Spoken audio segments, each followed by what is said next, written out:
Israel's initial economic development was a crucial process in establishing a solid foundation for its survival and growth in a geopolitically complicated region. One of the highlights of this development was the compensation provided by West Germany to Israel for Jewish properties confiscated during the Nazi regime. This historic agreement, signed in 1952, was a significant milestone in relations between the two countries and provided Israel with an important economic boost.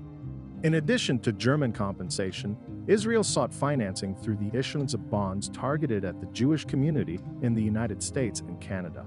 This strategy not only provided additional financial resources, but also strengthened ties between Israel and the Jewish diaspora, creating a sense of solidarity and mutual support. With these financial resources available, Israel channeled its efforts into important projects for industrial and agricultural development. These projects were instrumental in increasing the country's economic self-sufficiency and laying the foundation for sustained growth. Examples of these projects include the construction of key infrastructure such as power plants, Dead Sea works, water projects, and desalination plants. Agricultural development was also a priority, with investments in innovative technologies and advanced agricultural practices to maximize productivity in a challenging environment. The promotion of cotton cultivation and other strategic agricultural products contributed to the growth of the agricultural sector and the strengthening of the overall economy. Investment in technology was also a priority, which helped establish Israel as a leader in innovation in the region. Welcome back to the channel. Make sure to stay until the end of the video, where we will talk about how Israel has achieved this enormous economic and military power. Let's begin.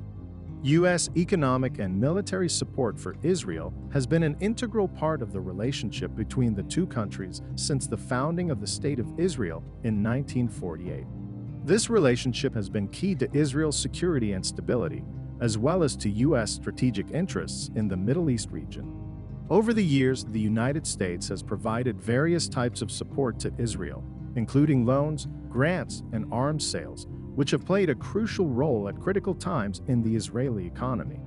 Since the 1950s, the United States has been the largest provider of foreign aid to Israel. This aid has been both economic and military. On the economic side, the United States has provided loans and grants to help finance infrastructure projects, economic development, and social programs in Israel. These funds have been used to build roads, hospitals, schools, and other key infrastructure, as well as to stimulate economic growth and improve the standard of living of Israeli citizens.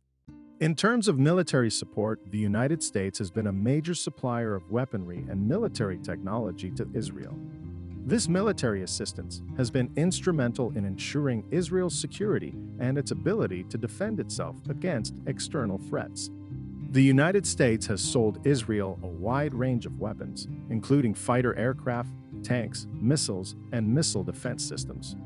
In addition, the United States has worked closely with Israel in the joint development of advanced military technologies, such as missile defense systems and drones.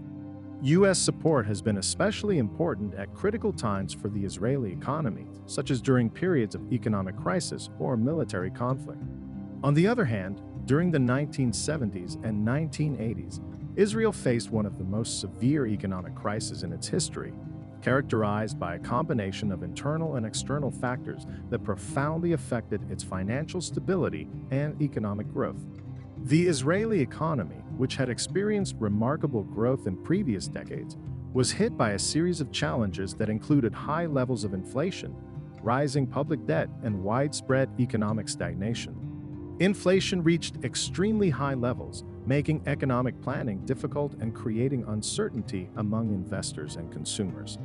This situation was exacerbated by failed economic policies and a lack of fiscal discipline that contributed to the deterioration of confidence in the currency and the economy in general.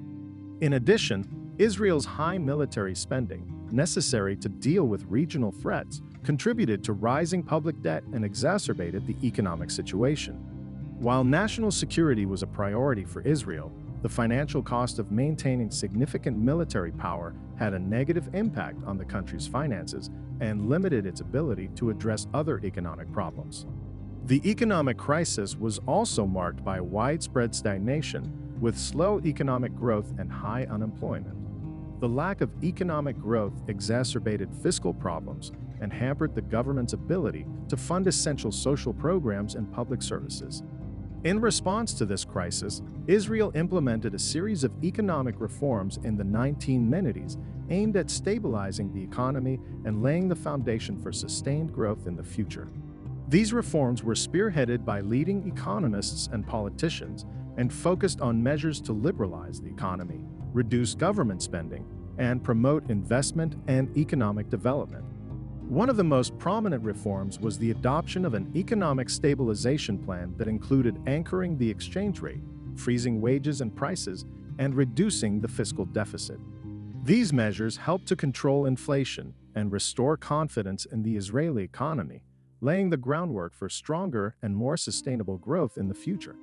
In addition, policies were implemented to reduce public debt and improve the efficiency of the public sector. The privatization of state-owned enterprises allowed for greater competition and efficiency in the economy, while the reduction of public spending helped to balance the budget and reduce reliance on borrowing. As a result, Israel emerged from the economic crisis of the 1970s and 1980s as a stronger and more competitive economy on the world stage, ready to face the challenges and seize the opportunities of the 21st century. Other factors were the migration of Jews from the Soviet Union and the Jordan Peace Accords. These have been key elements in Israel's economic growth. These events contributed in various ways to the country's economic development. The migration of Jews from the Soviet Union brought with it an influx of highly skilled human capital. Many of the immigrants possessed scientific and technical skills, thus strengthening Israel's technological sector. This influx of talent contributed to the growth of the high-tech industry, a major driver of the Israeli economy. Peace agreements with Jordan reduced tensions in the region and created a more favorable climate for investment and trade. The resulting political stability attracted foreign investors and fostered economic cooperation between Israel and Jordan. This opened up new market opportunities and facilitated access to resources and labor in the region. In terms of key economic sectors, the agricultural, financial, technological, and military sectors played key roles in Israel's economic development. The agricultural sector, despite difficult climatic conditions, has become highly productive through innovation and technology, making Israel a major world exporter of greenhouse-grown food. The financial sector has supported economic growth by providing financing for innovation and business expansion. Venture capital funds in particular have been crucial to the flourishing of new technology companies. The technology sector, driven by talent migration and investment in research and development, has led innovation and the creation of startups. Israel has earned a reputation as a global hub for technology and entrepreneurship, with world-renowned companies emerging from its startup ecosystem. Finally, the military sector has been a source of technological innovation and an important economic driver. Defense investment has generated technological breakthroughs that have found civilian applications, thus boosting the economy in areas such as cybersecurity, robotics, and medical technology. However, the current geopolitical situation poses ongoing challenges for Israel, with regional tensions and ongoing conflicts that may affect its stability and economic prosperity. Uncertainty about how these challenges will be resolved leaves open the question of Israel's future and how it will continue to meet the challenges and take advantage of the opportunities on the world stage. Thank you very much for staying until the end of the video, my friend, and if you liked the video, give it a thumbs up and subscribe to make sure you don't miss any of my videos.